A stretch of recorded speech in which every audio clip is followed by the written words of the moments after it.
Rule 1, never blame malice for what can easily be explained by conceit. People don't care about you. This isn't because people are mean or hurtful, but simply because they are mostly focused on themselves. Consider this hypothetical pie chart showing the variety of thoughts a typical person has. In this example, 60% of thoughts are self-directed. My goals. My problems. My feelings. Another 30% are directed towards relationships, but how they affect me. What does Julie think of me? How will boss evaluate my performance in the next review? Do my friends like me or see me as irritating? Only 10% in this model is time spent in empathy. Empathy is the rare event where one person actually feels the emotions, problems, and perspective of another person. Instead of asking what Julie thinks of me, I ask what is Julie thinking. Within that 10%, most people then divide attention between hundreds of other people they know. As a result, you would occupy a fraction of a percentage in most people's minds, and only a couple percentage points in a deeply bonded relationship. Even if you are in another person's thoughts, it is how your relationship affects them, not you. What does this mean? Embarrassment doesn't make a lot of sense. Since others are only focusing a small portion of their thoughts onto judging you, your self-judgment is overwhelmingly larger. People who appear to be mean or hurtful don't usually do it intentionally. There are exceptions to this, but generally the hurt you feel is a side effect, not the principal cause. Relationships are your job to maintain. Don't wait to be invited to parties or for people to approach you. Rule 2, few social behaviors are explicit. Basically, this rule means that most the intentions behind our actions are hidden. If a person is feeling depressed or angry, usually the resulting behaviors distort their true feelings. If I feel you snubbed me, I might hold my tongue but ignore you later. The old joke is that women use words like, fine, and, go ahead, when they really feel the opposite. But I've noticed men do this too in polite situations, although often not in the same way.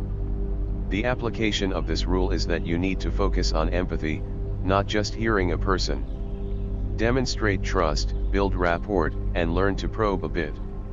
By focusing on empathy, you can usually break away these subversions and get to the heart of the issue faster. The other application of this rule is that most the time you feel something, nobody else knows about it. So don't get angry when people aren't responding to you. If you deceive your thoughts with your actions, don't get angry when you fool people. Rule 3, behavior is largely dictated by selfish altruism. To say everyone is completely selfish is a gross exaggeration. That ignores all the acts of kindness, sacrifice and love that make the world work.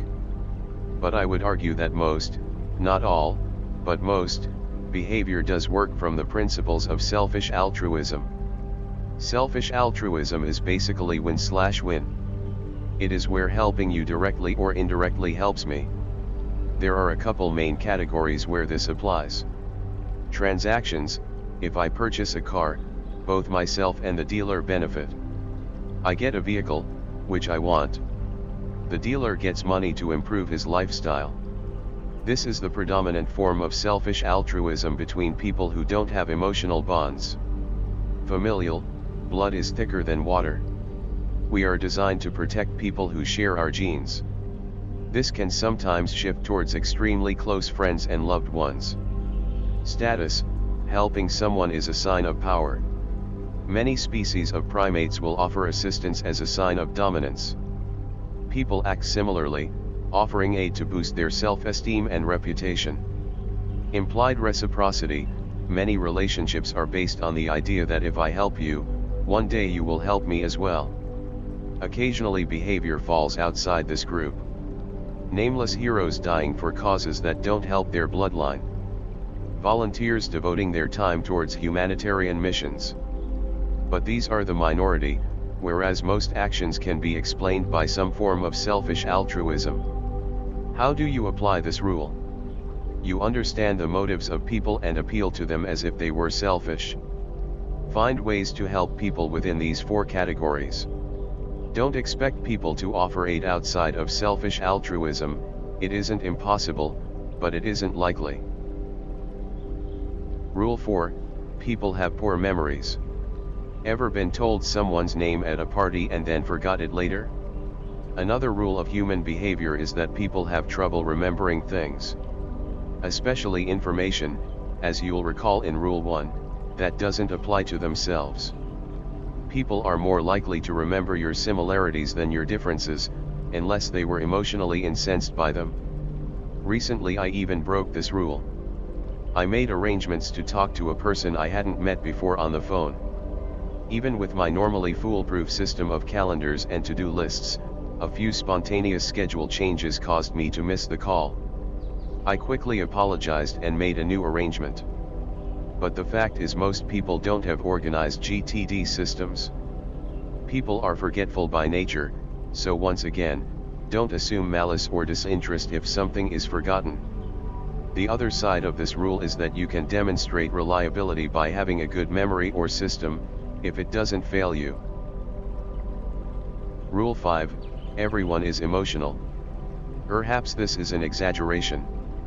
But the core of the message is that people tend to have stronger feelings about something than they let on. People who regularly have outbursts of anger, depression, or flamboyant enthusiasm are generally frowned upon in most cultures.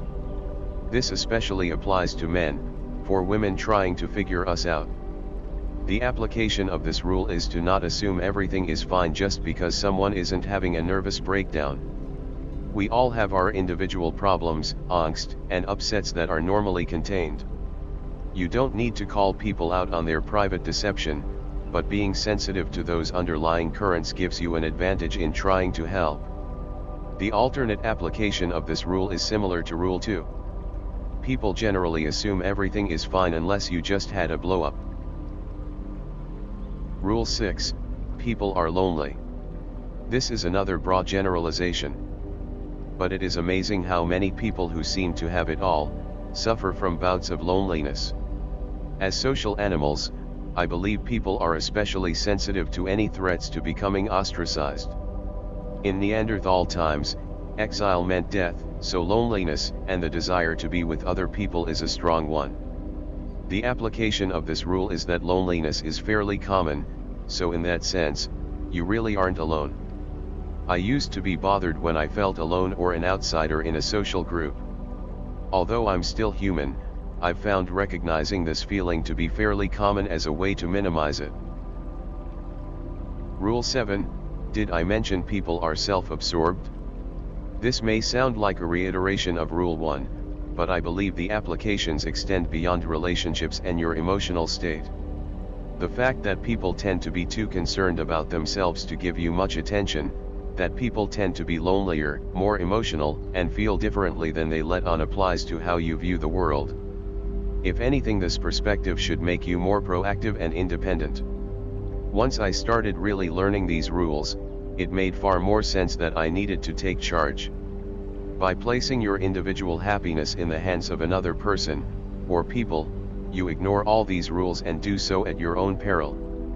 I like to take an optimistic, but realistic view of people. People who are generally try their best, but make mistakes and suffer from unintended self-absorption. In other words, they are basically like you.